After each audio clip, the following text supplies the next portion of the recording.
sais, tout est dans l'œil du photographe.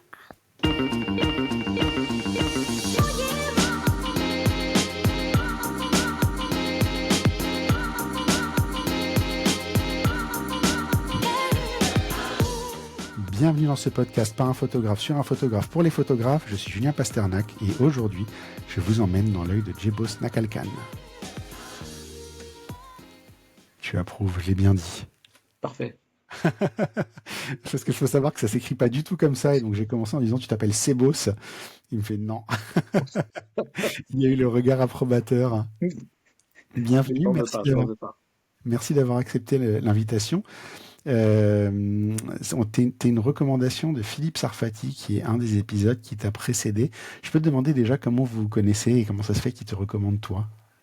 Alors, grâce à la force d'Internet, je pense, hein, on est tous les passionnés un peu de l'image se rencontrent tôt ou tard. Et les bonnes personnes, les bons esprits se connectent. Et je pense, ouais, c'est grâce à Instagram, on s'est capté, écrit plusieurs fois. Et puis voilà. Du coup, vous connaissez comme ça. Vous êtes déjà rencontrés en vrai quand même? Si ma mémoire est bonne, bien sûr que oui. Oui, si j'ai pas de bêtises. Et d'ailleurs, j'ai vu la vidéo que vous avez faite ensemble, intéressant, et j'ai vu jusqu'à la fin, donc je le remercie de m'avoir recommandé aussi. En tout cas, c'est beau parce qu'il t'a recommandé vraiment sur ton travail du coup. C'est Si gentil. vous connaissez d'aussi loin, c'est vraiment qu'il a une appréciation pour ton boulot qui est quand même forte, quoi. C'est gentil de sa part. On va le remercier. Je pense qu'on va avoir une belle conversation tous les deux. La toute première question que je pose à tout le monde, c'est l'elevator pitch. Tu rentres dans un ascenseur, Steve Jobs passe la main, rentre à côté de toi et il était connu pour regarder les gens de la tête aux pieds et essayer de les jauger en peu de temps. Et donc en fait, tu as 3 étages pour lui expliquer qui tu es, ce que tu fais. Qu'est-ce que tu lui dis? Alors, je le regarderai aussi de la tête aux pieds en lui disant bonjour, je m'appelle Jay Gauche, je suis photographe et je viens du 18e. Et toi, t'es qui? Pas mal. Là, tu te fais virer à coup sûr. Parce qu'il virait les gens. Hein. C'est l'histoire. L'histoire est celle-là. Il n'y a pas de problème. C'est pas grave. Tu cherchais pas un boulot chez Apple et tu Pas cherchais du pas à tout. avoir des prix. Pas du tout. Il y en a qui essaient de lui négocier des prix. Donc tu viens de le dire, tu viens du 18e, tu es natif du 18e, ce qui est assez incroyable parce que j'ai déjà connu des gens qui documentaient un coin du monde, mais parce qu'ils l'avaient découvert à un moment et qu'ils en étaient tombés amoureux. Toi, c'est vraiment toute ta vie dans le 18e en fait. Ouais, exact. Je suis né. J'aurais kiffé naître même dans un hôpital du 18e, mais malheureusement, la Riboisière est sur le trottoir d'en face, donc dans le Ouais, 10e. Mais mince. c'est l'hôpital du quartier quand même. Donc, non, depuis ma naissance dans le 18. Et c'est une fierté parce que c'est une richesse. C'est franchement pour moi. Il y a d'autres quartiers populaires hein, dans Paris, mais Ouais. c'est un des quartiers qui m'a beaucoup enrichi, en tout cas l'esprit et peut-être même le cœur en vrai. Et qui a évidemment en parallèle de l'éducation et plein d'autres choses a fait en sorte que je sois la personne d'aujourd'hui. Ouais. Il y a, en t'entendant en fait dire je suis 18e, j'ai une chanson qui me vient en tête que tu dois connaître forcément, qui est Doc Gynéco. C'est Mhm. les paroles, c'est à chacun sa banlieue, la mienne je l'aime, et elle s'appelle le 18e. Exactement. Comment elle s'appelle cette chanson? C'est le morceau, il est sur son toit là, non?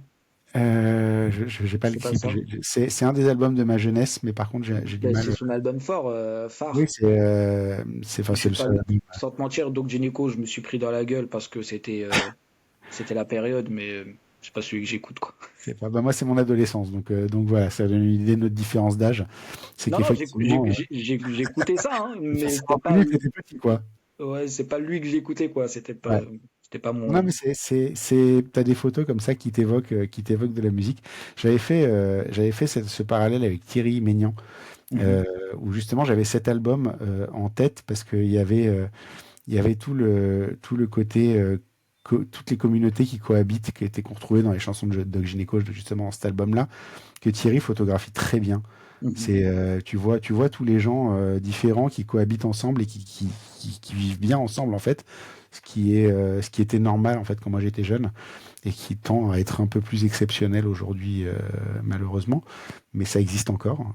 Il y a encore des photographes qui arrivent à le montrer et à montrer cet aspect un peu sympathique du monde qu'on a envie de montrer dans les médias moches et qui en fait l'est pas vraiment, quoi. Et toi, t'en fais partie. On va y revenir un petit peu plus loin parce que justement, t'as ce côté, il y a les infos, il y a la perception du monde, et puis il y a ta perception à toi et la réalité, et t'essaies de montrer justement tous ces aspects qu'on voit pas forcément, qui sont pas forcément aussi négatifs qu'on a envie de faire croire. T'es très jeune, t'es pas un bébé, mais j'étais vachement surpris en fait. J'ai vu tes photos d'abord, j'ai commencé à préparer l'épisode et après je suis arrivé sur ta bio peut-être 30-35 minutes après et j'ai vu ton âge et ça m'a vachement surpris en fait, surtout quand on voit et en plus il y a une incompréhension due à ta présentation qui dit que ça fait 10 ans que tu photographies le, le- le quartier. En fait, ça fait vachement plus longtemps que tu photographies, mais tu as 34 ans au moment où on enregistre l'épisode. Je dis au moment où on enregistre parce que j'ai bien l'intention que ces épisodes soient écoutés encore dans 20, 30, 40, 50 ans. Exactement. Peut-être quand tu seras le quartier-bresson de, de la période. Mais tu étais étonnamment jeune pour avoir une vie aussi riche. Ça, ça te parle si je te dis ça ou pas? Bah ouais, après, je pense que la richesse, elle vient de la curiosité, elle vient de l'éducation, elle vient de l'entourage. Bah notamment, c'est du 18, c'est-à-dire qu'en fait, moi, je suis un photographe, mais je suis attiré par le rap, par la Mm. musique. Ouais. Et le rap que j'écoutais, notamment bah, les rappeurs de mon quartier, qui est la Secret Connection, euh, l'écriture qu'ils avaient du quartier et nous, la lecture qu'on avait, ben, pour moi, c'est limite logique et normal que je sois celui que je suis aujourd'hui. Euh, Quand on suit les pas de ces gens-là, de nos grands frères qui étaient là pour nous apprendre les bonnes choses, les bonnes valeurs, ben, on a cette mentalité forte et dure. Donc, ce qu'on ressent dans ma photographie, c'est ce que j'ai toujours été et c'est ce que j'ai toujours écouté ou c'est ce que j'ai toujours vu. Donc en fait, c'est comme je dis, moi ma photographie, c'est la continuité de mon esprit, de ce que je suis quoi. Ouais, ça, on va y revenir. C'est la dernière question que je vais te poser justement. Mais c'est marrant la façon dont tu l'as dit, et c'est exactement ce que je disais avec Thierry tout à l'heure. Je trouve que la street photographie se mélange très bien avec la musique urbaine. Ouais Je aussi. sais pas si tu as cette. Enfin, avec tous les genres de musique en réalité, mais il se trouve que c'est peut-être le genre de musique que j'ai le plus écouté dans ma vie.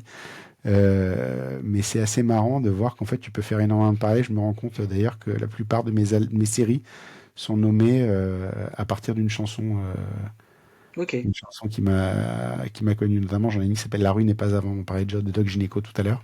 Mhm. Tu vois, j'ai ce truc-là. Dernier point de l'introduction, puisque le but c'est quand même de te présenter à des gens qui n'ont pas encore vu ton travail. Tu es un photographe exclusivement noir et blanc. J'ai pas vu de couleur du tout dans ton travail. Il y en a qu'une sur mon Instagram. Ouais. Et c'est quoi cette photo? Je l'ai même pas vue celle-là. C'est une photo d'Alexandre. Je les teste évidemment en noir et blanc. Moi, je shoot directement en noir et Ouais. blanc. Ouais, rappelle-moi Et qui est Alexandre. Alexandre, en fait, c'est un artiste drag queen, un artiste brésilien drag queen installé à Paris depuis un peu plus de 10 ans et que je documente depuis environ 7 ans. Ouais.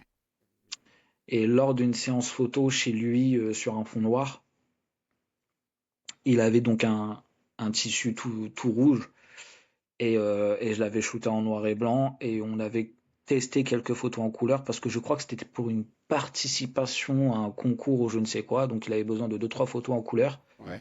Et donc j'ai shooté quelques photos en couleur et cette photo, je sais pas si, enfin la photo en couleur qui est sur mon Instagram, ben, ressortait mieux en couleur qu'en noir et blanc quoi. Et je me suis dit bon, pour le fun, pour le délire, je vais en mettre qu'une seule sur mon Insta et ça serait celle-ci. Pour une fois. pour une fois. Pas mal. Attends, je vais reprendre juste. Pardon, parce que j'ai eu un petit souci de webcam. Pas de souci.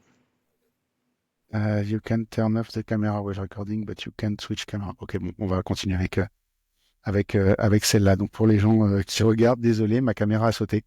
Donc on se retrouve avec une webcam plutôt qu'avec la caméra de bonne qualité. C'est pas grave. Hop. Donc on va reprendre. Pardon, excuse-moi. Donc oui, tu as Ouais, une seule photo en couleur une seule photo en couleur, qui est ouais. celle-là. On va attaquer la partie interview à proprement parler. Les 4 premières questions que je pose, c'est toujours les 4 mêmes. Quel livre tu offrirais à un photographe? Pourquoi? Un seul livre. Et pourquoi? Est-ce que je peux tricher et pas forcément répondre un nom de bouquin, mais une série? Tu peux, oui, tu peux. Ou, bah, après, tu peux en recommander plusieurs, mais moi, Ouais. c'est pas un Moi, problème. c'est ce que j'aime bien. J'achète de temps en temps des petits bouquins et j'aime beaucoup les formats édition poche là. Ouais, Parce que c'est pas cher et la plupart des grands photographes, enfin on y retrouve la plupart des grands photographes, c'est ceux-là. Tu sais, c'est ces formats-là ouais, d'accord, je vois tout à fait. que j'aime beaucoup parce que c'est pas cher, on peut se le permettre, on peut s'en acheter plein et ça nous permet en fait d'avoir des grands noms dans la bibliothèque et de connaître mieux leur travail. Et si je peux recommander donc une série de petits bouquins, ça serait ça. Je crois qu'il Donc y a 15 euros, même pas le livre. une, ouais, une douzaine d'euros, je crois. Et j'aime bien m'en offrir parce que je retrouve bah, la plupart des photographes que j'aime bien, d'autres que je ne connais pas, mais que je découvre et que j'aime bien. Et c'est aussi bah, une bonne source d'inspiration. Euh, donc voilà. Ok. Bon, bonne réponse. C'est quoi être créatif? Être créatif, je pense que c'est de se poser des questions, Ouais. c'est de se remettre en question, c'est pour ma part beaucoup cogiter avant de faire. C'est aller s'informer, s'interroger sur les sujets qu'on a envie de faire. C'est de voyager, même en restant sur place, hein, c'est d'aller, c'est d'étudier, ouvrir des bouquins, rencontrer des gens, parler, échanger, c'est apprendre, je pense. S'ouvrir au monde? Plus tu apprends, plus tu crées, et surtout d'une bonne manière. Donc si on a les bonnes infos, le message sera juste par la suite. Donc créer, je pense que c'est étudier, c'est apprendre. Même sur soi d'abord. En tout cas, moi, c'est ma façon de créer, c'est de me poser plein de questions. D'accord. Qu'est-ce qui te fait déclencher? Hmm, le temps, le temps, le temps de réfléchir. C'est toute la réflexion qui me pousse à me dire que je suis légitime d'appuyer sur le bouton. Donc, ce qui me fait déclencher, ça va être ces questions, le temps de réflexion et d'être légitime. C'est intéressant que tu parles de légitimité maintenant, à ce moment-là. T'as déjà pas pris des photos parce que tu sentais que t'avais pas de légitimité à la faire? Ben, j'en ai même déjà fait et justement, aujourd'hui, quand je regarde certaines de mes images, je me dis que ça en vaut pas le coup. Même si elles sont jolies, notamment celles de mes voyages. C'est pour ça que depuis 2017, je revoyage plus Mm. euh, pour la photographie, parce que j'ai pas envie d'aller quelque part sans savoir pourquoi je suis allé et de prendre en photo des gens que je ne connais même pas. Et avec les erreurs, on apprend. Ouais. Et c'est pour ça que je me prends énormément la tête. Je prends énormément de temps pour travailler mes sujets et de savoir pourquoi, comment, etc., etc. On parle bien que de ce qu'on connaît, du coup. Exactement. C'est une bonne réponse. C'est quoi une bonne photo? Une bonne photo, c'est un peu ce que je disais là juste avant, c'est c'est une photo dont le photographe est capable de te la raconter, de savoir pourquoi elle l'a faite. C'est une photo qui te fait, qui t'interpelle, euh, où je pense que moi, en plus, je suis pas là pour faire de la belle photographie, je suis là pour faire du vrai. Donc, je pars du principe qu'une photo, elle n'est pas forcément faite pour être parfaite, mais pour interpeller, pour bousculer, pour brusquer, euh, pour raconter, quoi. C'est ça, ressentir un peu l'âme, un peu l'histoire, quoi. Mm. C'est ça une bonne photo. Ok. La partie interview, je l'ai divisée en 4 grandes parties. La première, c'est un peu l'aspect le plus évident dont on peut parler avec toi, c'est le noir et blanc. Alors, pour être très franc avec toi, j'ai cherché à le définir au mieux. Le meilleur terme que j'ai trouvé, c'est rugueux.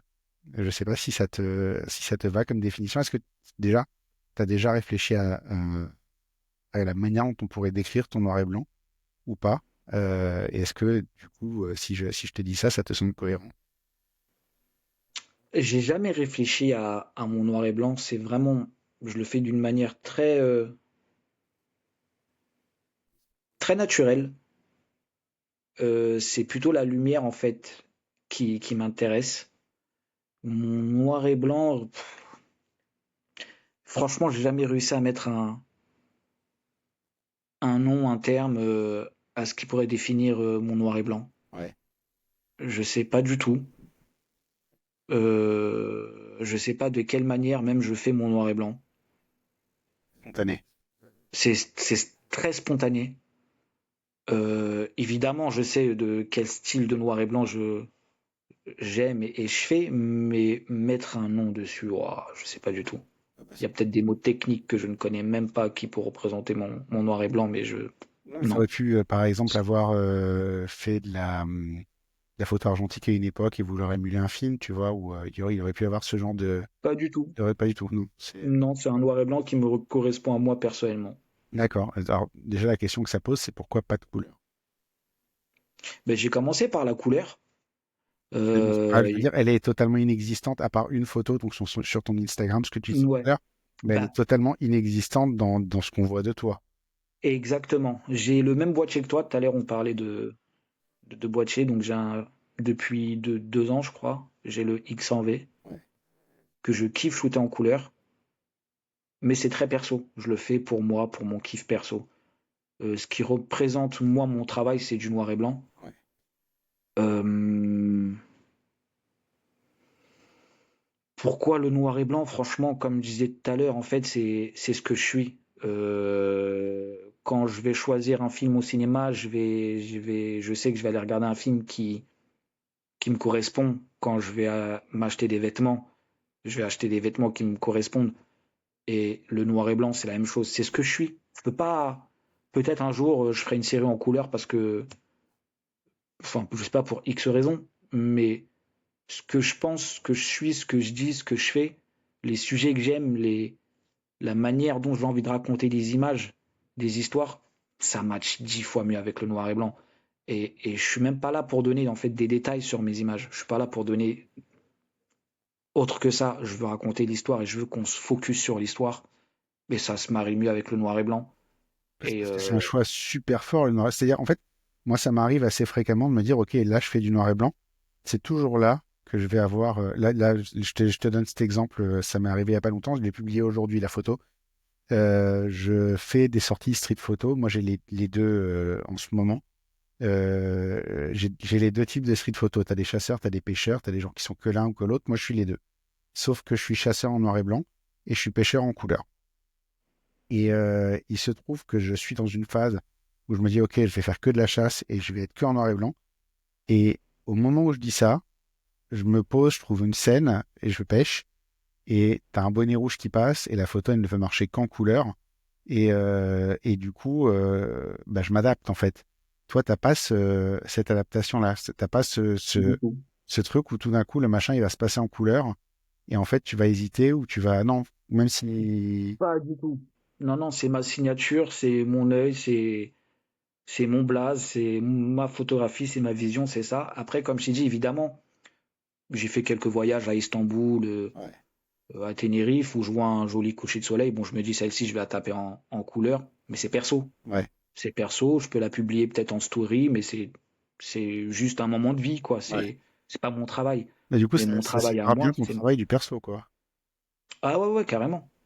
Parce que du coup, tu sais tout de suite ce qui est travail, ce qui est perso, quand tu utilises Ah, les images.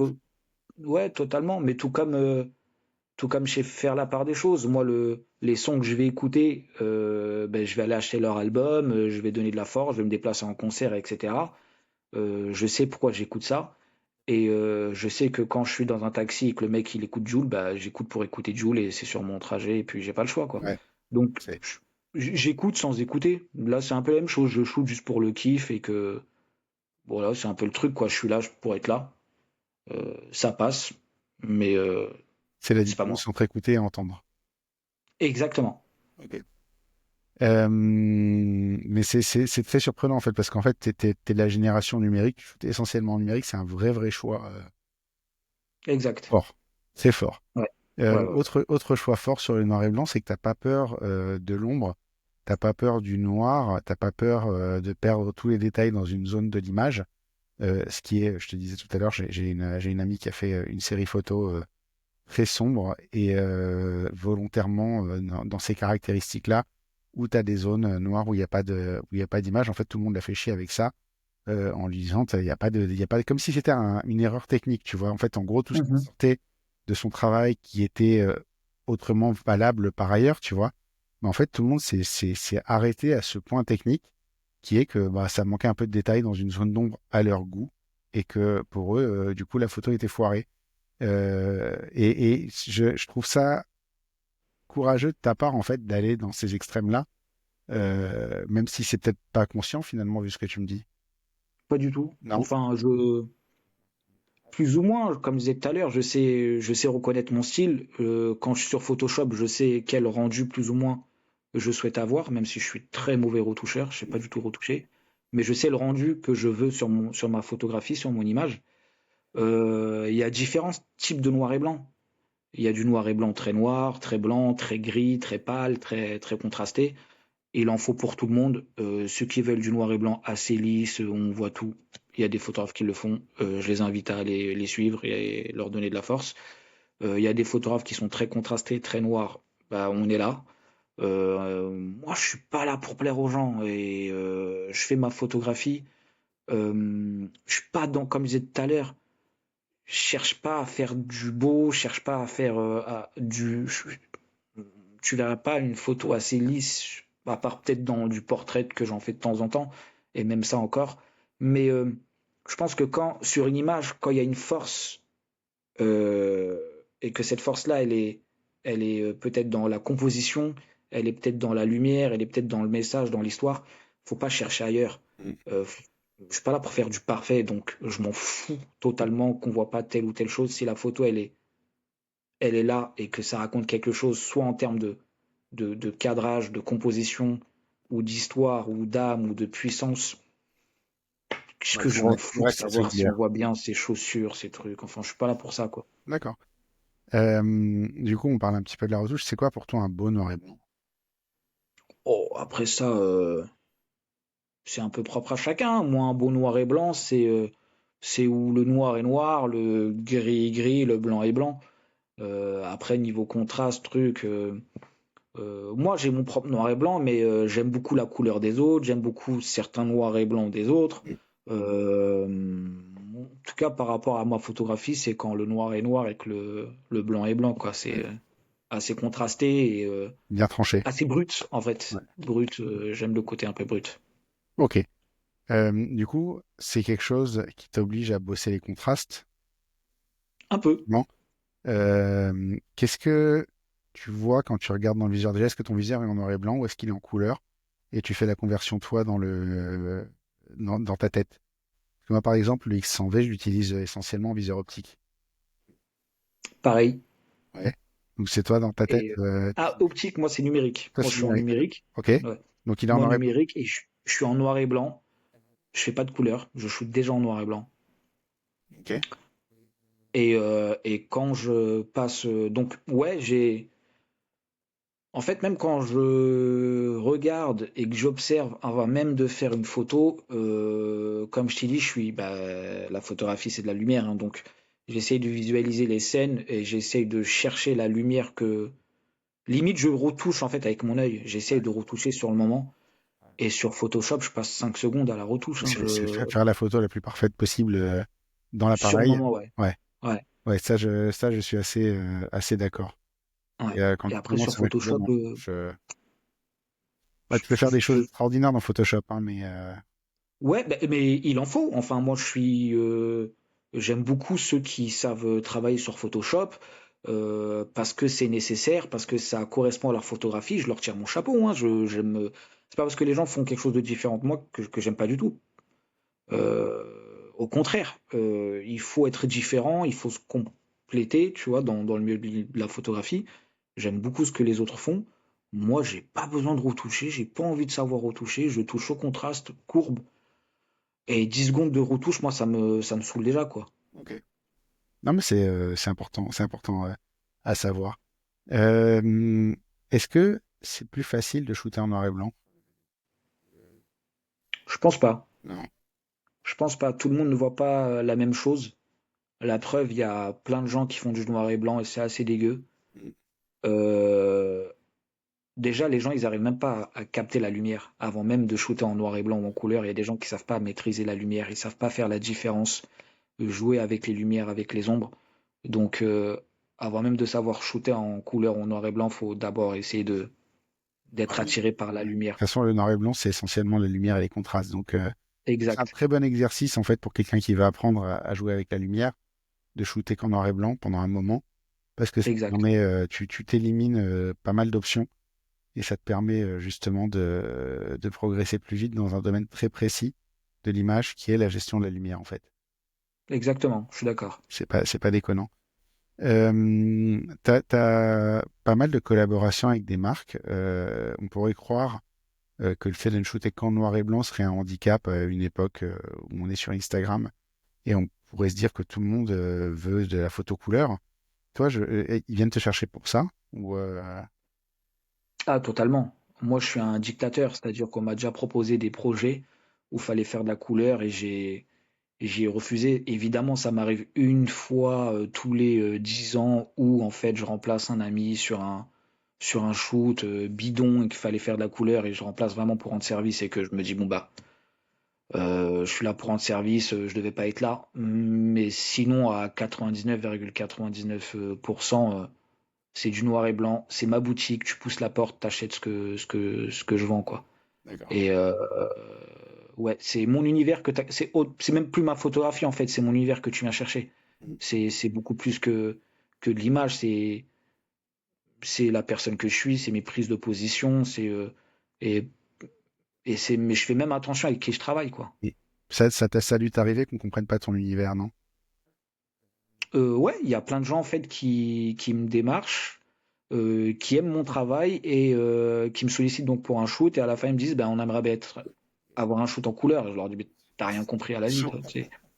J'aime beaucoup ton travail sur Instagram, mais je veux de la couleur. Ouais. T'as pas compris mon délire. En général, ce qu'ils sont pas regardés. Moi, j'ai eu ce genre de personnes aussi. Ça m'arrive des fois des gens qui veulent des trucs, c'est des shootings très Vogue et magazines de Mm. mode et qui n'ont pas compris que je suis tout sauf ça, quoi. Donc c'est assez rigolo de se dire que effectivement il y a des gens qui vont voir ton travail sur Instagram et qui vont derrière arriver et te demander de l'antithèse de ton boulot, mais qui croient que quelque part ça va fonctionner, quoi. C'est quand même Mais en plus ils me disent c'est- on veut la même chose mais en couleur. ouais. Oui, bah du coup on veut pas Donc du je tout trouve la ça même chose, marrant. quoi. Ouais, bah pas du L'inverse. tout. Voilà. C'est pas un risque d'avoir un style aussi poussé dans une direction précise comme ça? T'as pas peur à un moment Mm. où il y ait une lassitude, que la mode passe? Je pense pas, non. Est-ce que c'est un risque? Ouais, totalement. Parce que bah, je pense qu'on se ferme certaines portes quand on cherche à travailler dans la photo et que en fait tout le monde ne cherche pas forcément du noir et blanc et que même s'il y a des marques ou des personnes qui aiment ton travail, ben, pour tel ou tel projet ils veulent de la couleur. Donc ouais, ça ferme peut-être quelques portes, mais sur la durée, non, moi je suis pas là pour travailler avec tout le monde. Je suis là pour faire mes classiques. Je suis là pour faire mes classiques et après, est-ce que ça va me saouler sur la longue? Je pense pas, vu qu'à chaque fois, je vais essayer de chercher des séries, des histoires différentes. C'est plus ça, enfin pour moi, c'est le plus important, c'est le noir et blanc, c'est une option. Mm. Franchement, c'est une option. Le plus important, c'est ce qu'on raconte. Ouais. Donc, si je raconte toujours la même chose lors de mes séances photos, portraits, si je shoot toujours les mêmes gens, si je fais toujours les mêmes sujets, ouais, là, je me ferme la porte moi-même. Mais à partir du moment où j'essaye de creuser d'autres sujets, d'aller dans d'autres univers, j'ai pas l'impression que la preuve, je passe de Barbès à Alexandre, Mm. c'est du noir et blanc, mais c'est deux sujets différents, c'est pas la même lecture. Ouais, mais c'est la même personne derrière, c'est ça qui est dingue. En fait, on te reconnaît entre les deux, malgré tout. Oui, oui, bien sûr. On reconnaît le même mec, mais qui raconte pas les mêmes histoires. Ouais. Ouais, mais c'est très fort. C'est très très fort. Euh, j'avais un deuxième thème qui est le côté extrême de ta photo. Tu vois, tu disais, je me ferme des portes parce que bah, tu fais des choix très forts dans une direction où tu as une gestion de la lumière qui est assez extrême, c'est-à-dire que c'est très lumineux quand c'est très lumineux, quand c'est lumineux, c'est très sombre quand c'est sombre, du coup, bah, contraste extrême, on vient d'en parler. Tu as des angles souvent qui sont assez extrêmes. Tu vas prendre du grand angle d'en bas, tu vas faire du penché, tous les trucs que si tu vas à l'école, on te dit non, fais pas ça. Toi, tu vas prendre ce parti-là d'aller faire ça. Tu vas avoir des détails. Alors j'ai écrit détails extrêmes, c'est pas vraiment extrême des détails, c'est des détails très précis et très focus. Mais bon, je suis lancé sur extrême, donc j'ai envie de continuer sur le côté là.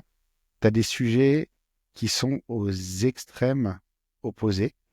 Tu as la vie du quartier, euh, la vie d'Alexandre qui est drag queen, les accidentés de la vie, le mec qui fume son truc dans son coin dans la rue, le travail de commande. Comment est-ce que on concilie tout ça dans un portfolio cohérent où d'un côté, tu as des images fortes sur ce qui te tient à cœur, de l'autre, du commercial et de la commande, tu l'as dit, c'est pas forcément des choses dont tu te fiches, au contraire, c'est quelque chose dans lequel tu vas mettre beaucoup de toi. Mais comment est-ce que tu arrives à concilier tout ça justement pour que, bah, que je te disais tout à l'heure, en fait, c'est le même mec qui fait les photos de Barbès, qui fait les photos d'Alexandre, et ça se voit, mais les sujets, tu pourrais pas trouver deux sujets plus différents, en fait. Je pense que je suis là pour vendre un univers. Ouais. Je suis là pour vendre un message, une vision photographique, plus qu'un shoot ou de la photo, quoi. Euh, dans mes débuts, je shootais beaucoup au grand angle. Ouais. Je sais pas, lors de mes shoots, même lors de mes voyages. Peut-être parce que je m'essayais, peut-être que je testais des choses. Sur certaines photos, ça passe, sur d'autres, ça casse, surtout quand on évolue, qu'on devient un peu mature. Aujourd'hui, je suis beaucoup plus euh, au 35 mm, quoi. Et ça me correspond très bien. Donc, on s'essaye, on fait des choses, on fait des erreurs, on apprend. Comme je disais tout à l'heure, il y a certaines de mes images où même moi, j'aime pas les revoir, donc je suis même pas satisfait, quoi. Donc Ouais. je les mets de côté. Et certaines passent, bah, c'est bien, parce qu'on est là pour casser aussi, casser les codes. Je dis toujours que quand c'est bien fait, ça passe. D'accord. Maintenant, est-ce que toutes les images sont bien faites? Je suis le premier à dire que non. Et donc par la suite, j'évolue, mon œil devient de plus en plus mature, quoi. On apprend et le 35 me correspond parfaitement aujourd'hui. Ouais, sur mon site, on retrouve donc du portrait, des shoots pour des marques, des shoots pour des modèles. On retrouve mes voyages, on retrouve mes sujets tels que donc sur ce que je fais sur la Goutte d'Or et en parallèle ce que je fais sur Alexandre, l'artiste drag queen, plus l'isolement que des personnes âgées que j'avais commencé à photographier. Hum, c'est Barbès, c'est ma vie, donc je suis là pour raconter un bout de mon histoire. C'est un quartier qui est pas mal pointé du doigt depuis très longtemps. Et le fait d'être un enfant de la Goutte d'Or, de connaître très bien ce quartier, je me sentais un peu obligé de pouvoir raconter mon histoire perso et l'histoire du quartier. Ouais. Alexandre, avec le temps, justement, je me posais plein de questions et je voulais un peu sortir de mon confort de photographier autre chose que je ne connaissais pas. Et pendant plusieurs années, je cogitais, je voulais travailler sur un sujet différent et je voulais faire un sujet sur le milieu sur les personnes transgenres. Et en cherchant, je suis tombé sur Alexandre lors d'une soirée et fallait que ça soit lui parce qu'en parallèle, une amie à moi devait me le présenter, mais je savais pas que c'était lui. Ouais. Donc ça s'est fait comme ça. Et mes shoots, donc portrait, mode, je suis assez exigeant sur les commandes. Quand on me réclame juste un shooting photo, bah, je me prends la tête à parler avec la personne au téléphone, à se rencontrer, à échanger sur nos inspirations, de ce qu'on peut raconter. Et en fait, je travaille mes shootings comme si je travaillais un sujet de reportage ou documentaire. Ouais. J'aime bien lorsque sur mes shootings, il y a un peu de ce côté mode et ma vision et mon œil au reporter. Et c'est pour ça que sur mes prises de vue, sur les angles, etc., bah, par exemple, quand je fais de la mode, Ouais. et je dis toujours, comprends bien que je vais pas te rendre joli, je vais pas te rendre beau. Je m'en fous de te rendre beau. Et donne-moi ce que tu es. On fait du 50-50. Donne-moi quelque chose que je pourrais photographier. C'est pour ça que je refuse de shooter avec certaines personnes parce que je sens que je suis pas le photographe qui leur correspond et c'est pas les modèles que je recherche. Et je sais pas si je réponds à ta Non, question. t'es bien dans la question, mais c'est parce que moi, ce que je comprends de ce que tu dis, c'est que moi, je te demande si tu photographies des univers parallèles, et toi, tu me réponds que tu photographies un univers dans lequel tous ces sujets existent en parallèle, en fait. Ouais, c'est un peu ça. C'est un D'accord. peu ça. Bah, en fait, la manière dont je shoot, en tout cas par rapport au reportage, je pars du principe que j'habite à Paris et que c'est une fierté de ouf pour moi parce qu'on est tous différents. On vient tous des milieux totalement différents et on cohabite ensemble et que je me dis que c'est une richesse et donc je suis attiré par ça. Ouais. Je pense qu'à Paris, c'est le message premier qu'on devrait tous mettre en avant. Diversité. Je dis pas que ça n'existe pas ailleurs dans les autres villes, mais venant de Paname, venant du 18e, si je montre pas qu'on peut cohabiter, ben, j'ai l'impression de manquer quelque chose dans ma photographie. Moi, pour moi, je me suis fait taquiner par certaines personnes de mon entourage sur mon sujet sur Alexandre, etc. Et d'autres qui ont été surpris, mais, euh, mais en bien, c'est-à-dire surpris, mais ils trouvaient ça génial que je puisse aller dans d'autres univers. Et pour moi, c'est mortel de photographier quelqu'un qui est ton voisin, mais qui est différent. C'est mortel de photographier quelqu'un que tu peux croiser dans la rue, dans le métro, qui prend le même métro que toi, mais qui est différent. Et en fait, quand tu as un boîtier qui te permet d'immortaliser donc des scènes, une histoire, raconter une histoire, ben pourquoi pas le faire? Donc je me dis qu'un mec comme Alexandre qui habite à Paris comme moi, on va dans les mêmes endroits, on mange la même chose, on fréquente les mêmes lieux. Fais tes courses au même On a... endroit. Comment? Tu fais tes courses au même endroit que lui. Exactement. Donc on est pareil, quoi. Les trucs un peu de religion, trucs, c'est perso, je les mets de côté. Et venons, on fait quelque chose d'artistique, venons, on fait quelque chose de fort, venons, on fasse un message. On vit tout cela, quoi. Putain, on vit ensemble, venons, on fait quelque chose de bien, quoi. Venez, on parle déjà. Exact. C'est pas mal déjà. Après, Commencez par ça. évidemment, on est différent, évidemment que sur certains points, certains sujets, on pense pas la même chose. Mais moi, je dors pas avec eux, donc en vrai, je fais ce que j'ai à faire artistiquement, photographiquement et humainement, et après, chacun sa vie, quoi. Ouais. J'aime bien l'approche. Il y a un dernier extrême que j'ai pas encore mentionné, c'est l'extrême simplicité. Euh, tes images, il n'y a jamais trop d'infos. Il y a juste ce qu'il faut.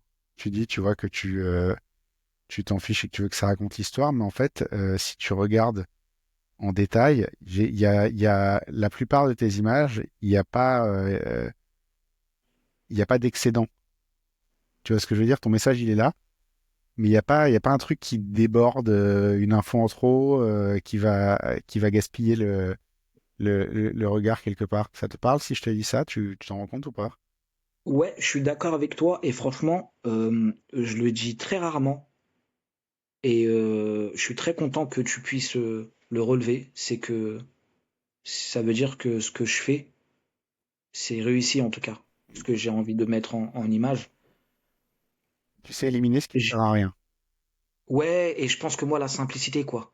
Des fois, quand c'est trop, surtout lors de mes shoots portraits ou mode et tout, etc., parce que là, évidemment, il y a quand même, ça se prépare. Mais quand c'est trop, je regarde l'équipe, ça là, ça sert à rien. Dans la simplicité, fin.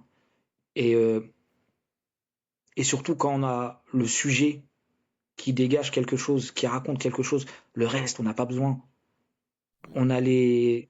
Voilà, c'est simple, ça raconte. Il y a la lumière, il y a la compo, il y a le cadrage, et point. C'est ce qu'il faut. Le mouvement, tant qu'il y a le mouvement, tant qu'il y a quelque chose, tant qu'il y a une bonne lecture, pas plus, quoi. Pas plus. Et c'est exactement ça. Moi, j'aime bien la simplicité, ouais.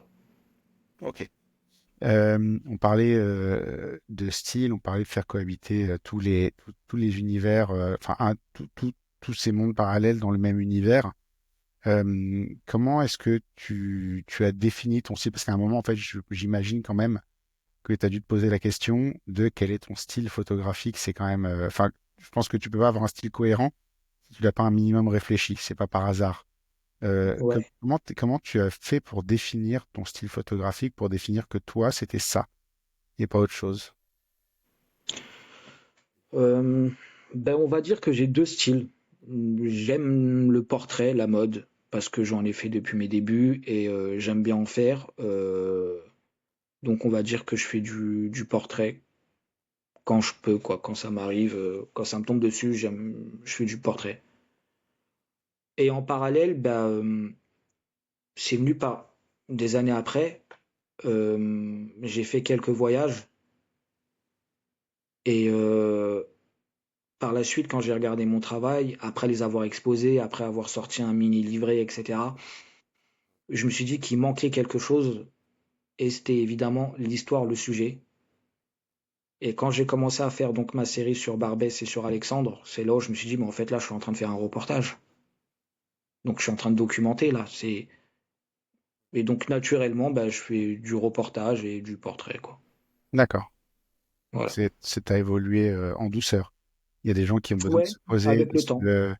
et de se poser la question et de regarder leur travail droit dans les yeux. Et toi, t'es plus allé petit à petit vers ce que tu aimais en fait. T'as suivi ta voie. Exactement. J'ai commencé par, j'ai fait entre guillemets de l'architecture. J'ai beaucoup photographié Paris à une époque. J'ai fait Venise pour shooter de l'architecture. J'ai fait Istanbul pour shooter de l'architecture. J'ai fait République tchèque, Prague pour shooter de l'architecture. Finalement, ça a pris du temps, mais je regardais sur Instagram, j'avais l'impression de voir mes photos sur tous les comptes Ouais. Instagram de l'époque, la Tour Eiffel en noir et blanc de la même manière que je le faisais. Donc, je me disais, merde, je ressemble à tout le monde. Ouais. Et de là, j'ai commencé à faire d'autres voyages, mais différents. J'ai commencé par l'Inde, etc., etc. Et c'était cool. J'ai beaucoup appris j'ai appris sur le monde, sur les gens, sur la culture, sur les peuples. Ça m'a donné envie de voyager encore beaucoup plus. Mais lors de mon dernier voyage en 2007, je me suis dit non, non, non, non, plus jamais comme ça, plus jamais comme ça. C'est le sujet qui est le plus important, Et toi, ton pas sujet, forcément d'aller. il est défini quoi? Ouais, surtout qu'en fait, je peux aller à l'autre bout du monde. Si je maîtrise pas mon sujet, il y aura rien. Ouais. Alors qu'en bas de chez moi, si je maîtrise très bien Barbès, go, Et surtout, go, faut raconter. est-ce qu'il y a vraiment du monde qui photographie Barbès? Pas tant que ça en réalité. Mais Non, il y avec a un quand vrai même deux, trois regard. petits curieux. Non, mais avec Il un y a vrai deux, trois regard. petits.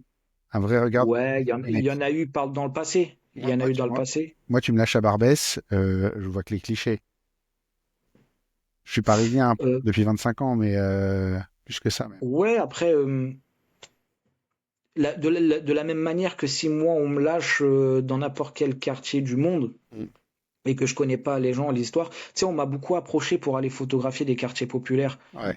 dans d'autres villes et dans d'autres quartiers du 18e. Et je répondais non, euh, parce que je voyais pas la légitimité de venir photographier leur cité. et je leur encourageais à trouver un jeune, une jeune de leur quartier, de leur cité, à raconter sa propre histoire. Après, si c'est une jeune personne, de venir l'accompagner dans un début, de coacher un peu, pourquoi pas, d'aiguiller, de pousser cette personne vers une direction. Après, c'est à elle de raconter son histoire. Donc, je refusais d'aller raconter les histoires d'autres gens, d'autres quartiers populaires pour faire la même chose que Barbès. Je voyais pas l'intérêt. Je raconte Barbès parce que j'y suis. Enfin, je connais, je sais pourquoi je fais ça, je sais ce que je raconte. Mais ailleurs, je voyais pas l'intérêt, quoi. C'est la transition parfaite pour la partie suivante de l'interview. J'ai noté, texto, hein, j'ai l'impression que le maître mot de tes photos, au-delà de ton quartier, qui est quand même souvent présenté comme l'axe central de ton travail, c'est le cœur. C'est pile ça. C'est exactement ça. C'est Dire. exactement ça. En fait, j'aime savoir qui je photographie. Ouais. Et j'ai eu cette réflexion justement parce que lors de mes voyages, quand je photographiais les gens et que je revenais, je savais pas qui je shootais, je savais pas quel était leur nom, je savais pas leur âge, je savais rien. Ouais. Et même si l'image, elle est, oui, si on regarde quelques photos en Éthiopie, Ils j'ai une sont très belles quand grande même, hein, photo c'est pas. exposée. Bien sûr, ben voilà, c'est juste beau en fait. Donc j'ai une très grande photo exposée dans mon salon, je la kiffe, elle est belle. Ouais. Au-delà de la compo, de la lumière, elle n'a pas d'histoire. Ouais. Alors que à Barbès, je shoote des gens qui ont connu mes grands frères avant moi. Ouais. J'ai shooté des petits, je sais pas, moi ils avaient 14, 15 ans. Aujourd'hui, je les shoot avec leurs gosses dans leurs bras, quoi. Ouais. C'est une histoire que je raconte, c'est ma propre histoire que je raconte. Je documente un quartier dont les gens se connaissent, dont on a une histoire en commun.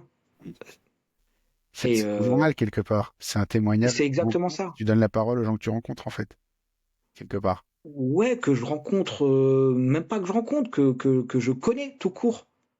Euh, on est présent lors des décès, on est présent lors des mariages, on est présent dans les moments forts, et je suis là pour raconter ça, quoi. Ah, il y a un terme que j'aime pas du tout, mais qui est militant. J'aime pas l'idée du militantisme parce que le militant veut avoir raison à tout prix, en sachant que parfois, ben, il n'y a pas de justification, il en trouvera une parce qu'il milite, mais quelque part, c'est un petit peu militant, euh, cette façon de faire, non? De vouloir montrer ce que toi tu vois en fait et ce que les autres vont pas forcément voir. Exactement. Surtout que, on le disait au début de notre échange, il y a beaucoup de gens qui vont venir photographier Barbès en voulant raconter les clichés ou le côté négatif. Moi, je raconte le côté négatif. Vraiment négatif. C'est le regard attendu de quelqu'un qui vient de l'extérieur. C'est-à-dire Barbès, moi tu me dis Barbès, le premier mot qui me vient c'est Tati. C'est Tati? Tati, ça n'existe plus, Ouais, je sais, totalement. mais Ouais, tu vois ce que je veux dire? bien sûr. Pour moi, instantanément, c'est associé à ça, c'est ces magasins, ces rangées de magasins ultra colorés, là, avec plein de merdier sur le trottoir, et des trucs comme ça. Moi, j'ai cette image très caricaturale de Barbès. J'ai été 3, 4 fois faire des fêtes dans des bars où tu vas t'encanailler quand t'es jeune, tu vois.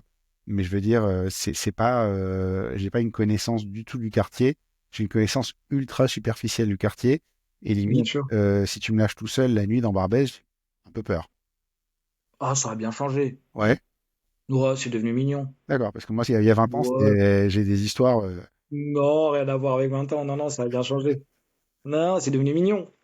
Tu peux te balader, C'est tu gauloisé. peux faire des photos, ça dépend de comment tu shootes. La preuve, Thierry, il est pas. Bon, après, Thierry, il rentre pas trop dans la goutte d'or, mais il reste Château Rouge, mais ça reste quand même des mamans, des papas, des gens du quartier, ou pas tous, mais ça reste quand même un coin assez chaud. Les gens ne sont pas forcément. Ne se laissent pas forcément photographier facilement. Enfin, voilà. Et ça Après, reste Thierry, encore. c'est un beau bébé, tu lui parles gentiment quand même, quoi, dans la rue. Oui, oui, oui, mais les gens là-bas, ils ont le sang chaud, quoi. Ouais.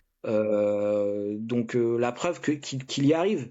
Mais quand je parlais des gens qui veulent venir raconter Barbès d'une façon un peu ambiguë, je te parle beaucoup de journalistes, des médias qui envoient certains photographes et qui sont souvent accompagnés de 3, 4 policiers qui les entourent, qui viennent toujours poser les questions, voilà, sur des thèmes assez Mais ça, c'est pas bien particuliers, quoi. intentionné. C'est mal Ouais, intentionné même. voilà. moi, je dis pas qu'il faut mentir et je dis pas qu'il faut pas raconter le mauvais côté. On le voit sur mes photos. J'ai raconté la jeunesse qui traîne, la jeunesse qui deal, la jeunesse armée, la jeunesse qui, voilà, la drogue, etc. Les armes. Je raconte ça, mais parce que c'est réel, ça existe. Mais tout comme en parallèle, tu peux regarder sur mes images que ces mêmes jeunes ou d'autres jeunes participent à des distributions de nourriture, participent à des événements sportifs dans le quartier, euh, et etc., etc. J'ai des jeunes qui donnent des cours, il y a des jeunes qui travaillent dans des assos, il y a des jeunes qui font plein d'autres choses. Si j'étais là que pour raconter le côté quartier pour le côté quartier, moi le premier je me pends quoi, ça me saoulerait. Donc mon objectif sur Barbès, c'est de raconter mon Barbès tel que je le vois, tel que je le connais, donc l'aspect, la jeunesse, les commerçants, les habitants, la religion, et etc., etc. C'est un quartier qui va durer, enfin c'est un projet, pardon, sur ce quartier qui va durer encore très longtemps. Moi, j'ai Donc vu comme des tranches de vie ton projet, en fait, bizarrement. ouais, c'est C'est-à-dire totalement que ça. t'as le mec qui fume du crack dans la rue, quoi, j'ai l'impression. Je sais, c'est du crack, c'est ça, ouais. C'est ça, c'est du crack, ouais. Et qui fume du crack en pleine rue, et tu vois que le mec, clairement, a un problème. Mais en même temps, t'as un peu de tendresse pour lui parce que, quelque part, moi, il me fait de la peine, ce monsieur. Tu vois qu'il a, il a un problème, il a un vrai problème avec la drogue. T'as en même temps un couple de femmes qui sont là, c'est pareil, c'est une tranche de vie et c'est une expression de qui elles sont. Quelque part, en fait, tu racontes littéralement leur histoire. Moi, je dis souvent quand je fais un podcast, par exemple, j'invite un photographe pour qu'il raconte son histoire et je fais son portrait. Toi, tu fais ça, en fait, quelque part. Tu parles avec les gens et tu fais leur portrait un peu plus littéralement que moi. Juste. La photo des deux filles, tu penses que c'est un couple? Ouais. Bah, c'est deux amis. Euh, Il y en a une, enfin, je les connais toutes les deux. Mm. Euh, une des deux me propose un shoot. Elle a l'idée du shoot, donc avec la deuxième. Et elle me propose ça, et pendant un an, ça dort. Parce que pendant un an, elle me relance, mais pendant un an, je sais pas quoi faire avec elle. Parce qu'elle voulait quelque chose d'assez nu, sensuel, glamour, et c'est pas ce que je suis. Je suis pas fortiche dans le nu. Et j'ai mis un an pour faire leur séance photo parce qu'il fallait que je trouve quelque chose. Et on est parti en fait sur l'idée de deux femmes, un couple, qui Ouais. forment un couple et qui vivent leur moment. Et que je shoote comme si je racontais ce moment. Comme si je faisais un mini reportage d'une journée sur un couple de nanas. Mais c'est juste deux amis. D'accord. Donc c'était un shooting photo où on s'est justement simplement. Enfin, le mot d'ordre c'était je n'existe pas. Vivez ce moment comme si vous étiez en couple. Ouais.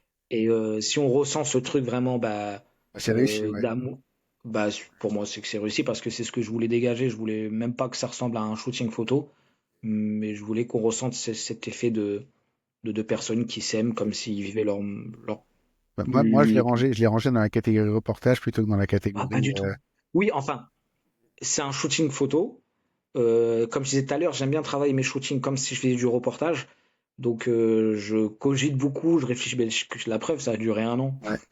Donc, tu vois, on réfléchit, etc. Et ça peut rentrer dans le reportage, ouais. Et pour le bonhomme qui fume du crack, donc en fait, comme moi je l'ai rencontré, je le rencontre un soir, boulevard Barbès, où je suis en train de photographier une autre personne. Euh, Rosan, on l'appelle 90. Et ce mec-là, il est de l'autre côté du boulevard et il crie parce qu'il pensait que je le photographiais. Donc, ça menace, ça crie. Une fois qu'il traverse, ben, lui montrant que je lui fais comprendre que j'étais pas un touriste ni un journaliste avec mes mots, et il a très vite compris.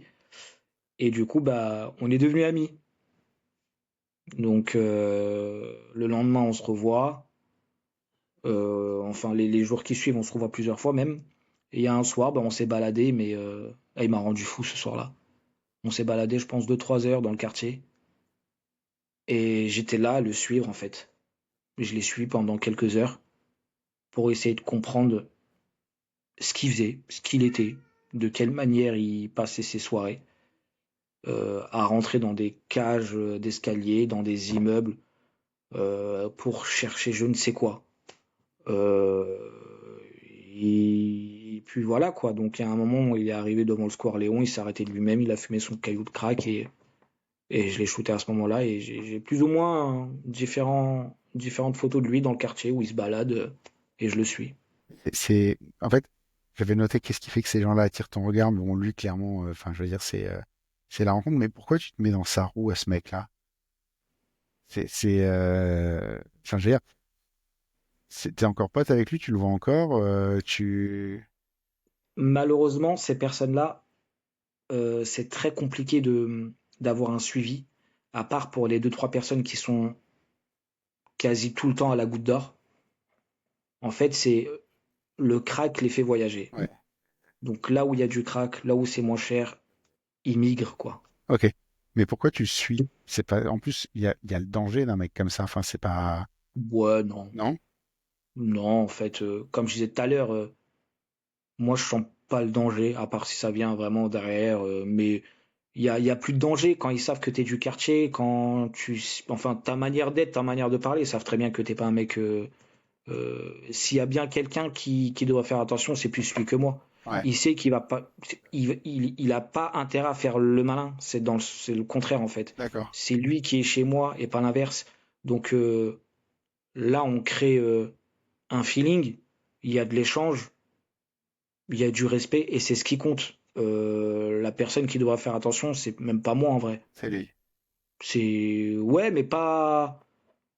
C'est même pas pour être méchant ou quoi que ce soit. C'est lui l'étranger en fait. Oui, parce que lui est pas du Et quartier, en fait, tu viens de dire il migre. En fait, lui, exactement, ouais.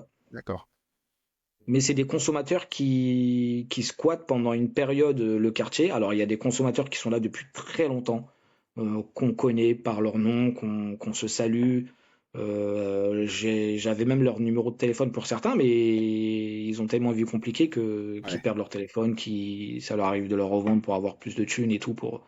Voilà, ils mènent une vie assez compliquée. Ouais. Donc c'est compliqué d'entretenir une relation avec eux parce que du jour au lendemain ils disparaissent, tu les Ouais. revois 2 ans après, tu sais même pas s'ils sont vivants le lendemain, donc c'est très compliqué. Et pourquoi je le suis? Bah parce que c'était une période de mon sujet où j'étais beaucoup axé sur les consommateurs de crack. Et à ce moment-là, bah, c'était avec lui, il a voulu faire le malin, on s'est embrouillé, enfin embrouillé entre guillemets. Et il y a eu une amitié qui s'est créée, donc on a passé un moment. D'accord. Mais il y a des sujets comme ça. Enfin, tu vois, il y a un moment, tu photographies des jeunes qui deal, tu photographies des jeunes qui jouent au foot, les mêmes jeunes d'ailleurs, probablement. Tu photographies des choses qui demandent une autorisation, c'est pas des images que tu voles. Euh, et je me demandais, moi, comment tu te fais autoriser à les faire. Et je te racontais tout à l'heure, quand on a commencé à préparer l'épisode, que moi, par exemple, ça fait 10 ans que j'habite dans le quartier. Pendant 10 ans, je me suis baladé avec un appareil photo autour du cou. Les premiers temps, on me regardait de travers. Et aujourd'hui, tout le monde dans le quartier sait que je suis photographe et limite, c'est attendu de moi. Les mêmes parents, quand je suis arrivé à l'école et que j'ai fait des photos et que je me suis fait engueuler parce que je faisais des photos dans l'école et que j'ai pas le droit, Mhm. parce qu'ils croient que je photographie leur gosse, alors que je photographie le mien, je m'en fous, tu vois. Ces mêmes parents aujourd'hui, si j'accompagne une sortie, me demandent si j'ai fait des photos. Ok, Tu vois? C'est à ce ouais. côté où, à force d'être ce mec bizarre qui a l'appareil photo autour du cou, parce que, en fait, je te dis, le mec qui fume son crack, il est bizarre, mais en fait, nous, on est aussi bizarre parce qu'on a Bien un sûr. appareil photo en permanence autour du cou et qu'on pense Mm. qu'à faire des photos et que limite, si ça pouvait être notre vie à 100%, on serait d'accord. C'est vrai qu'on oublie sa propre bizarrerie quelque part Oui, là-dessus. oui, bah. Les mecs, ils parlent de nous, ils disent, ouais, pourquoi tu te laisses suivre par le... Ah non, mais pour moi, un photographe ou un artiste, c'est quelqu'un de chelou déjà. Si t'es pas chelou, c'est que t'es pas artiste, hein. Mais ouais, en tout cas, chez nous, il n'y a pas d'autorisation. L'autorisation, c'est la famille. Ouais. C'est nos grands frères, c'est la confiance, c'est l'histoire qu'on a. Des fois, je photographie des jeunes qui sont dans le square Léon, sans savoir que je suis en train de photographier le petit frère d'un ami d'enfance. Et c'est de la famille. En fait, les seuls endroits où je ferai attention, évidemment, c'est que, et ça, je l'ai pas fait, parce que c'est de rentrer dans une école, de photographier des gens que je ne connais pas. Ouais. Mais le Square Léon, en fait, c'est le cœur de la Goutte d'Or. Et la plupart des jeunes, c'est soit les fils de mes amis, ou soit les petits frères. En fait, on se connaît tous, parfois même sans se connaître. C'est-à-dire, évidemment, je vais pas connaître un gamin de 7 ans Ouais. qui va jouer, mais il suffit que quelqu'un me dise, mais ça, c'est le petit frère d'eux ou le fils d'eux. Ouais. Et on se connaît tous, en fait. Donc, on se demande pas d'autorisation. Je sors pas avec des feuilles à signer. Non, là-bas, c'est une confiance. La seule autorisation, c'est ma présence déjà.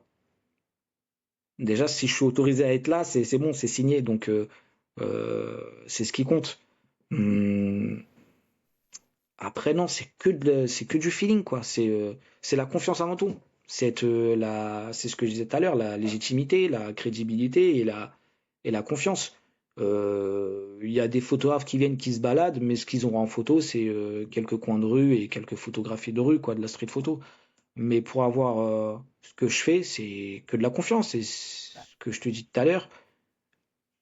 Des fois, genre, j'ai mis 15 ans à comprendre que le grand frère des jeunes avec qui je suis, avec qui je travaille, avec qui je shoot, avec qui je passe du temps, ben, c'était dans la même maternelle, dans la même Ouais. école que mes grands frères. Ou c'est qu'une histoire de famille, donc il n'y a pas d'autorisation chez nous, quoi. Enfin, en tout cas, avec moi. Bah, Parfois, peut-être pour shooter une maman ou un papa que je connais pas, mais que je kifferais parce que je veux son. Par exemple, là, j'ai une série de photos à faire, c'est sur les commerçants. Évidemment, je connais pas tous les commerçants. Donc là, c'est de se présenter pour ceux que je ne connais pas, et etc. Donc oui, selon la photo que je fais, évidemment, il y a une présentation et une autorisation. Mais les jeunes que je shoot, c'est des gens que je connais. À 98%, c'est les gens que je connais. d'accord. Donc c'est juste d'être le photographe en fait du quartier, quoi, reconnu. Quelque part. Ouais, et au-delà d'être photographe, c'est d'être la personne de Ouais, confiance. d'être le mec du quartier. Ouais. Toujours sur le côté cœur, il y a une série qui m'a assez touché, c'est Francine. Et Francine, donc tu as une série sur les personnes âgées dépendantes, si j'ai bien suivi.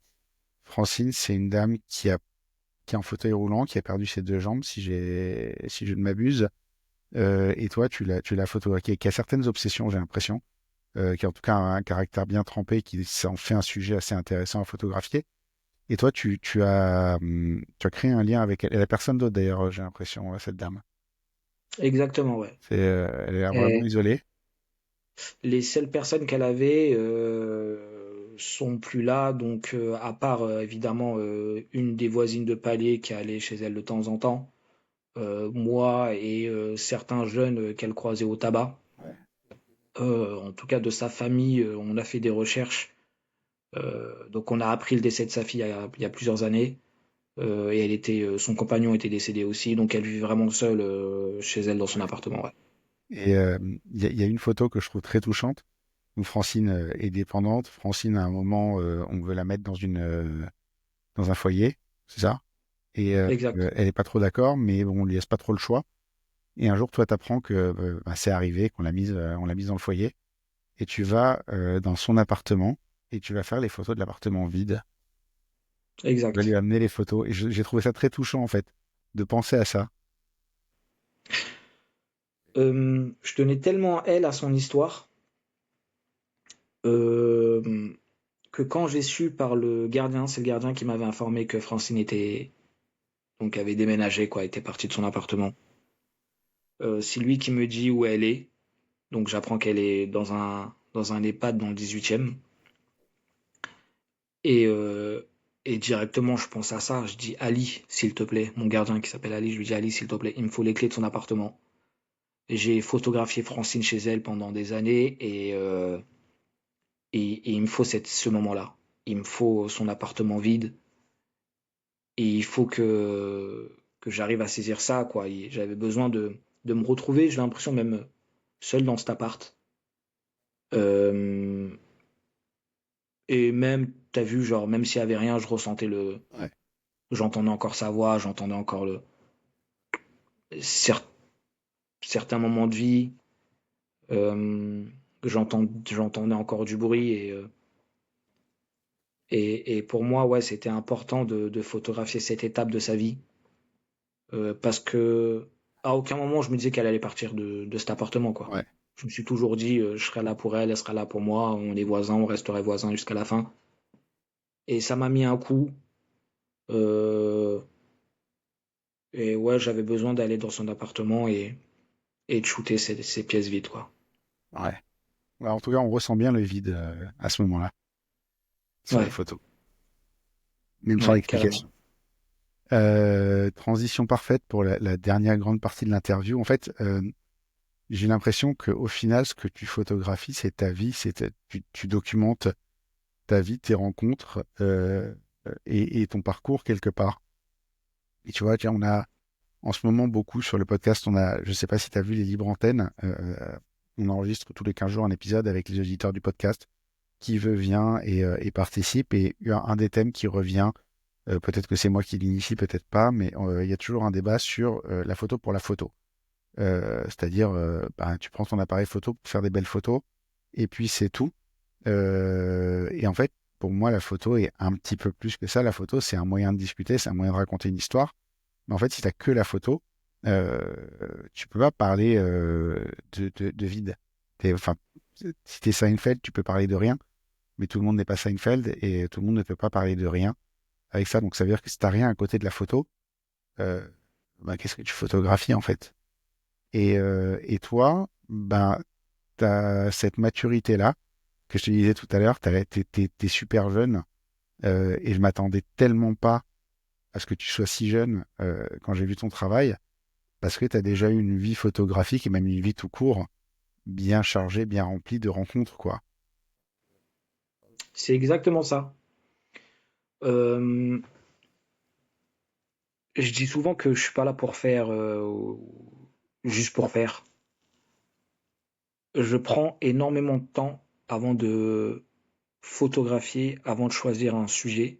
Là, par exemple, en parallèle des photos de Barbès, en parallèle d'Alexandre, euh, j'ai des idées de photos, mais ça fait au moins 6, 7 ans que je travaille dessus, que je me questionne, que j'essaie de trouver un axe.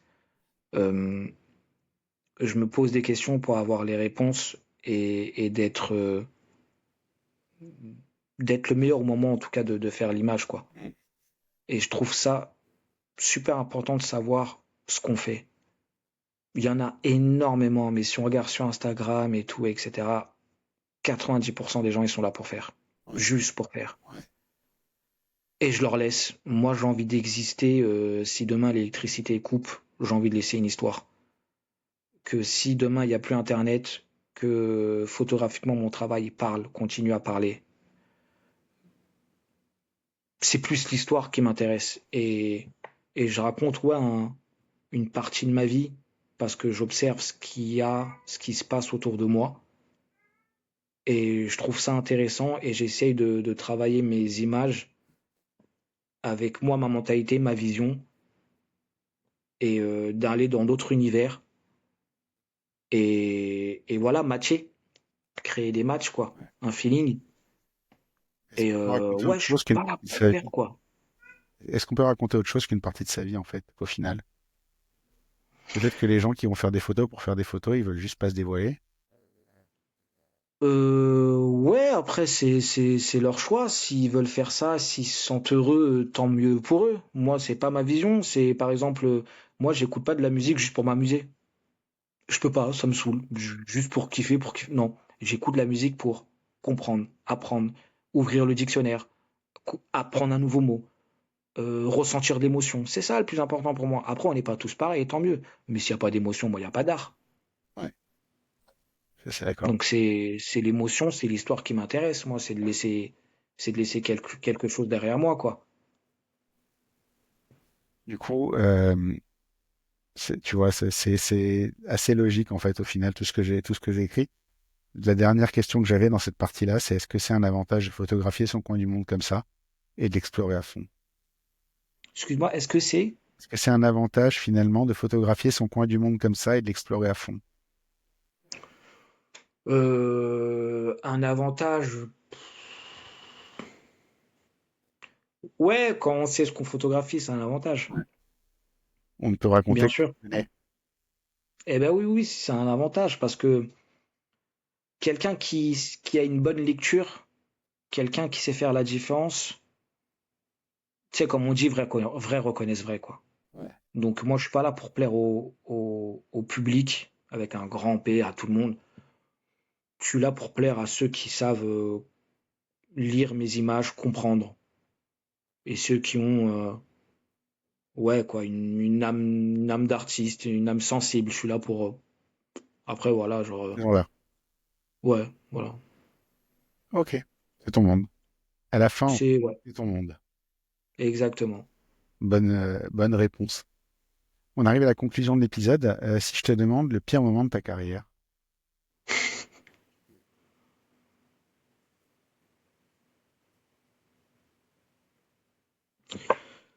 Waouh, mes pires moments de ma carrière photographique, Ouais. je pense que c'est mes erreurs de... mes choix. Mes choix,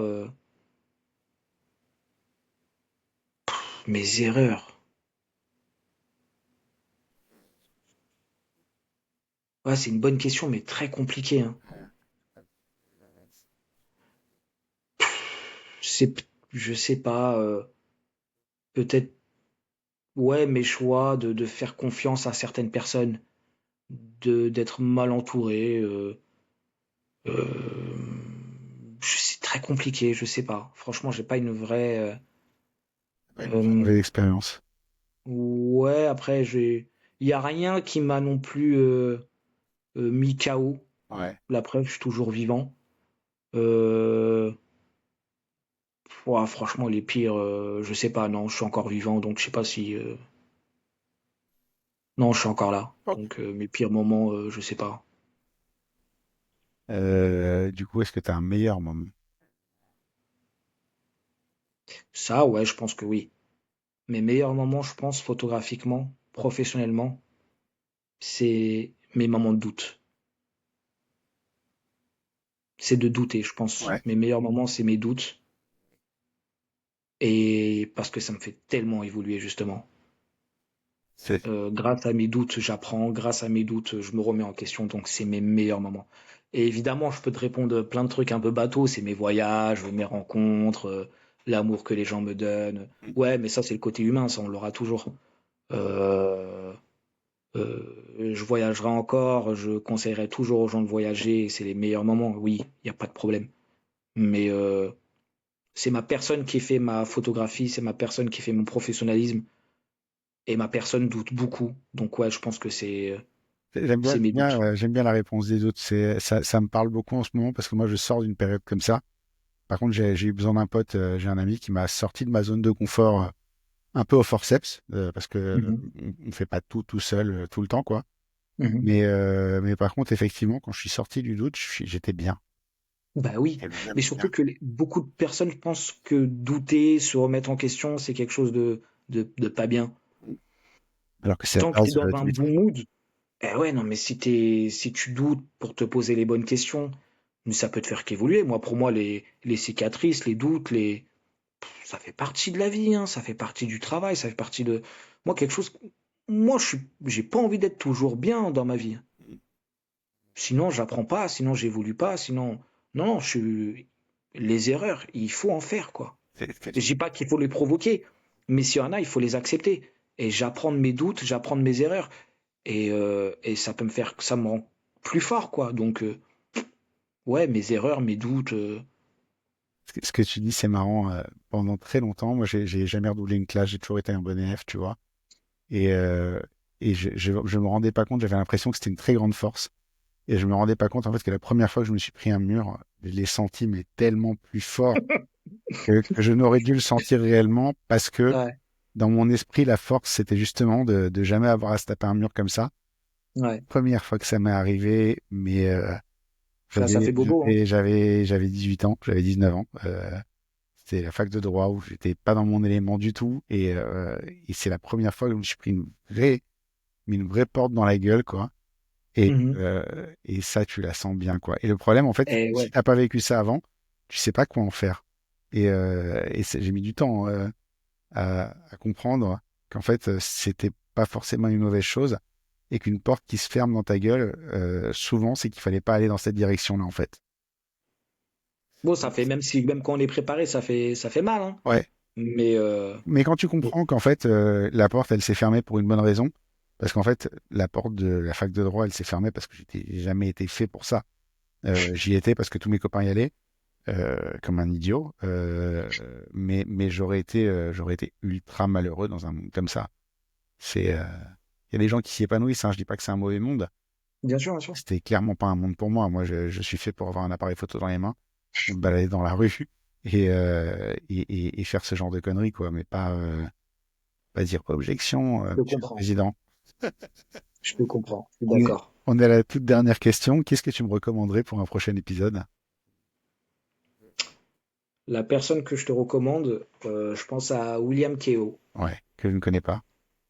William Keogh, Je connais le nom, mais je connais pas personnellement. très bon photographe. Pareil, plus jeune que moi, mais une maturité. Ouais, Il a établi pas mal de choses. Il est même passé par l'agence Magnum. Euh,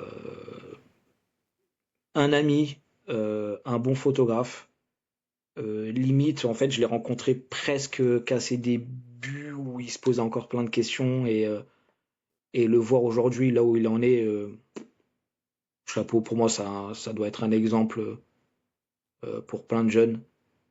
Et il mérite, je pense, tu regarderas son travail. Il a fait pas mal de sujets, des sujets très très forts, et ça mérite d'en parler d'accord. et de connaître. Je vais aller voir ça de plus près. C'est des bonnes découvertes en général. Les recommandations, c'est pour ça que je pose la question. C'est que les recommandations sont toujours, t'amènent toujours un petit peu plus loin. Tu vois, je pense que j'avais déjà lu ton travail, mais je te connaissais pas.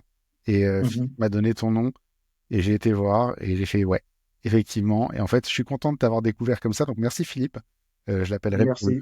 pour le remercier de nous avoir mis en relation, parce que je pense que ça va être un épisode qui va très très bien marcher, celui-là. Il me reste à te remercier d'avoir ouvert ton œil comme tu l'as fait. J'espère que la prochaine fois qu'on se voit, c'est pas par webcam interposée, c'est en personne, avec un bon verre et une sortie photo, peut-être du côté de la Goutte d'Or, peut-être Avec plaisir.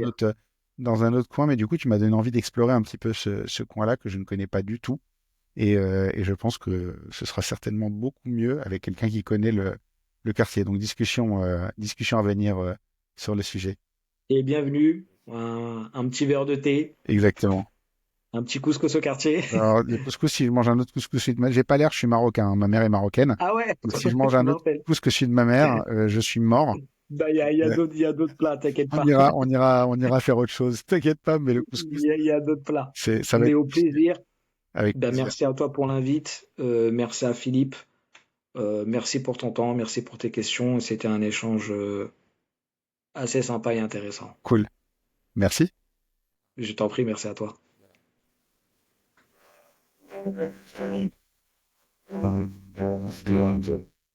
Merci d'avoir écouté cet épisode. N'oubliez pas de nous laisser une note et un commentaire sur Apple Podcast et Spotify pour nous aider à monter dans les classements. Vous pouvez également aller sur le blog dans l'œil du photographe à l'adresse www.dlodp.fr. C'est tout pour aujourd'hui. On se retrouve au prochain épisode dans l'œil d'un nouveau photographe.